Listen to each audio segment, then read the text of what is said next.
দেখা যায় সে মানুষের সাথে দুর্ব্যবহার করে, সে নিজেকে ব্যতীত পৃথিবীতে আর কাউকে মুসলমানই মনে করে না, তার কথাবার্তায় একেবারে খুব অহংকার সুস্পষ্ট, সে মানুষের গীবত করতে একেবারে ব্যস্ত,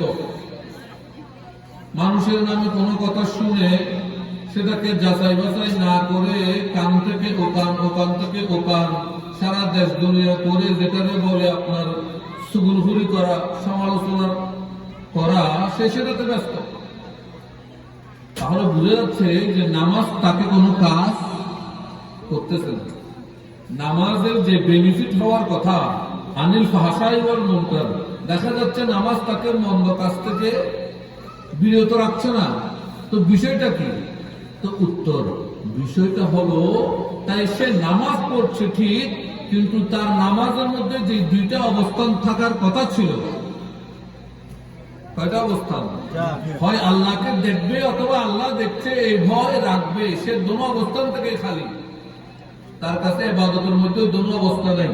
সে মসজিদে ঢুকে কেবলমাত্র প্রয়োজনের জন্য, অর্থাৎ আল্লাহ পড়তে বলছে, হুজুররা পড়তে বলতেছে, না পড়লে কেমন কেমন লাগে, এই জন্য পড়া, অর্থাৎ পড়ার জন্য পড়া, পড়ার জন্য পড়া, কিন্তু আল্লাহ রাব্বুল আলামিনকে সন্তুষ্টি করার জন্য,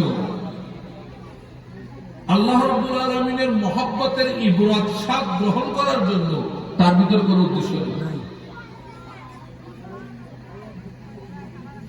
এই জন্য সে মসজিদে ঢুকে আর ঘড়ির টাইমের দিকে তাকায়, টাইম শেষ, সে বের হয়ে যায়। তো এই নামাজগুলো হচ্ছে প্যাকেজের মতো। কিসের মতো? প্যাকেজ বুঝেন তো? প্যাকেজ না বুঝো? প্যাকেজ বুঝলে তো বলা, আমার গান বাজনার প্যাকেজ না। আপনাকে বলে দেওয়া হলো যে এই আইটেম নিতে হবে এত টাকার ভিতরে, একটা সীমিত ভিতরে দিয়ে দেওয়া। আমরা একটা সীমিত টাইমের জন্য মসজিদে ঢুকলাম, মাথার মধ্যে রাখলাম যে এতক্ষণে জামাত শেষ, তাড়াতাড়ি বের হয়ে আবার কিভাবে চাইবো ওই কাজের মধ্যে থাকি। অর্থাৎ নামাজটা শুধুমাত্র পড়ার জন্য পড়া, কিন্তু এটা যে শুধু পড়া নয়, বরং এই নামাজের মধ্যে আমার সাথে আমার মালিকের একটা সম্পর্ক তৈরি হয়। এই নামাজ ধীরে ধীরে করতে করতে করতে করতে আমার সাথে আমার রব্বের একটা সম্পর্ক তৈরি হবে, এটা তার ভিতরে নেই। কেন নাই জানেন? কেন নাই? এবার সেটাও বলি।